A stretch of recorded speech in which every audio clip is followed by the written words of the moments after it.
You've dropped that. So why should we believe any of your new 6 first steps? Furious journalists ruthlessly attacked Starmer, putting him in an extremely humiliating position in front of the whole country. His promises, which sounded so loud and confident, turned out to be just empty words, and he betrayed the trust of his people. Let's not waste any time and watch this exciting interview. Great British Energy will be capitalised, and that will allow us to invest billions of pounds. It will draw in private investment alongside it. Let me tackle the question of costings, because I know that no party is trusted unless they are absolutely clear on the money, on defence and on borders. So every single thing, every commitment that we're making is fully funded and fully costed, including this one. But we do have to invest in the long term. And one of the problems, I think, of the last 14 years is that we've had what I call sticking plaster politics, where we put expensive plasters. Importers of lithium, graphite and cobalt will have a chance to benefit from export financing from the UK.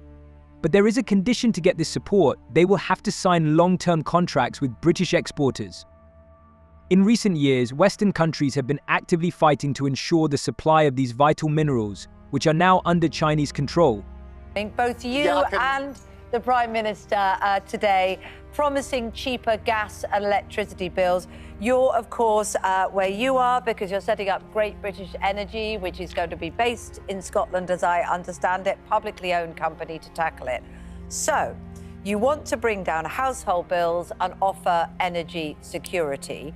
How much cheaper will our bills be under a Labour government? 5%, 10%? What will it mean? Well, we want to, as you rightly say, set up Great British Energy. That's a publicly funded, a publicly owned company, which is owned by the taxpayer, making money for the taxpayer by investing in clean British power. Starmer confidently stated that the GB Energy initiative will become a real pillar for our country in the fight against global energy crises, such as the sharp rise in natural gas prices in 2022. But alas, Labour's attempt to link such complex and multifaceted issues as geopolitics, national security, energy independence, and the financial well-being of families seems to have no real basis. Britain has never been dependent on Russian gas for heating. This is a myth worth debunking. Since the early 2000s, the share of Russian gas in our imports has been less than 1%. Gas from Russia entered the UK only from 2017 to 2020, and its share peaked at 6% in 2021, but this flow quickly dried up with the outbreak of the conflict. Norway has been our reliable gas supplier for many years. The increase in energy prices was not due to Russia's actions, but as a result of the recovery from lockdowns, unreasonable monetary emission, and years of underinvestment. And even if GB Energy can successfully implement its ambitious decarbonization plans and build many new wind and solar power plants, these energy sources will still need the support of gas generators. Secondly, the vast majority of homes in the UK are heated by gas, not electricity. GB Energy does not solve the problem of high energy prices. Now, clean British power is, renewables, which is about a third of the price of fossil fuels at the moment, and that ought to bring down the household bills by about £400 for each bill, but that's a permanent drop. This is the big difference, I think. Everybody, I think, supports the energy price caps because we desperately needed those in the last year and a half when the energy prices went through the roof. But they're sticking plasters in a sense. They cost a lot of money. They're a short-term fix. The long-term fix is to have Great British Energy to invest in clean British power and bring down our bills. By focusing on renewable energy sources and planning to reduce oil and gas production in the North Sea, the Labour Party, by introducing unforeseen taxes to finance GB Energy, is actually putting all our investments at risk. This will lead to lower domestic production, higher gas prices, and make the UK more vulnerable to unpredictable fluctuations in the gas market. Instead of learning the hard way from the past, Starmer seems to be about to step on the same rake again. Even if Labour launches an ambitious heat pump installation program and is able to replace gas boilers in 1 million homes a year, it will take as long as 25 years. And even after all these efforts, our homes will remain at risk of fluctuations in gas prices because green generators still need a backup gas source. At the same time, families will be left to fend for themselves, facing increasing costs of modernization. People who are under pressure to pay for these upgrades and increase electricity prices may think that Starmer's invasion of our home with such impractical plans is a disaster. For good. It also gives us a couple of other advantages, which is that we have energy security because it's our own energy, and so Putin can't put his boot on our throat, and it creates tens of thousands of jobs. I'm sure you'll have costed all of this very carefully, because you know that's one of the accusations that's always hurled at Labour in particular. Have they costed this? Are you being straight and honest and understand it? I'm sure you costed it. This is being paid for out of the windfall tax, isn't it?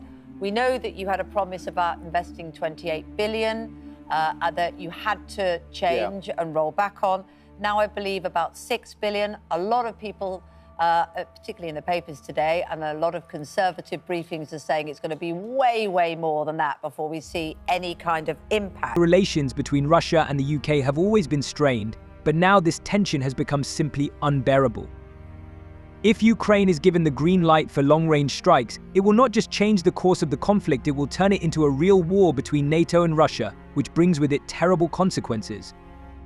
This situation is aggravated by the fact that Putin's summit overshadowed the British event. The Prime Minister's visit, together with King Charles III, comes amid mounting pressure on Britain to increase the budget for foreign aid and pay compensation for slavery to a number of Commonwealth countries. But here's the paradox: some of the most influential leaders of the Commonwealth, such as the Prime Minister of India and the President of South Africa, instead choose to attend Putin's summit with the leaders of the BRICS countries. The Canadian Prime Minister will also not attend the Commonwealth Summit, but will instead go to the BRICS meeting. At this time, the leaders of Australia, New Zealand and Singapore are expected to hold bilateral meetings with Starmer in Samoa. Can we talk about sort of the pledges that you call, what you call the first steps? You know, what people really want to see from a new government, whoever that might be, are promises and pledges that governments stick to and see some trust and credibility. First of all, you're being accused, a lot of your steps, the 6 steps that you label, things about the NHS, the economy and stop the boats, are very similar to Rishi Sunak's. But actually, what I'd like to put to you is that why should anybody believe you? You started with some pledges in 2019, if I can just finish, which you've dropped. Economic justice, including increasing income tax for the top 5% earners, that's gone. Social justice, including abolishing tuition fees, abolishing universal credit, you've dropped that. Defending migrants' rights, including defending free movement as we leave the EU and a compassionate immigration system, you've dropped that. Starmer warned anxiously that things will get worse before they get better, and prime ministers promising to solve the country's problems only risk exacerbating the growing frustration of the people. After being at the center of scandals involving donated clothes and apartments, as well as Sue Gray's work methods, Starmer looks like an unlikely contender to repeat one of the most exciting comebacks in British politics. His rise to power in the Labour Party, the cleansing of the ranks of the majority of the left, the undermining of the premierships of Boris Johnson, Liz Truss and Rishi Sunak, as well as the victory of the Labour Party in the elections, all this was achieved gradually, step by step, according to carefully thought-out plans. Theoretically, this method can be applied to the next, much more ambitious task that Starmer set for himself: the decade of national renewal of our economy, political system and society. But the reality is that the unpredictable demands of the government can put it in an unfavourable light, creating the feeling that someone considers running the country a simple matter that can be solved with the help of new structures. Unless Starmer finds politically successful ways and shows more flexibility as a leader than he has been able to do so far, he risks facing the terrible truth: his indecision and lack of clear plans may not lead the country to a better place, but only deepen the crisis and frustration. What do you think about this video? Tell me your opinion about this video. See you.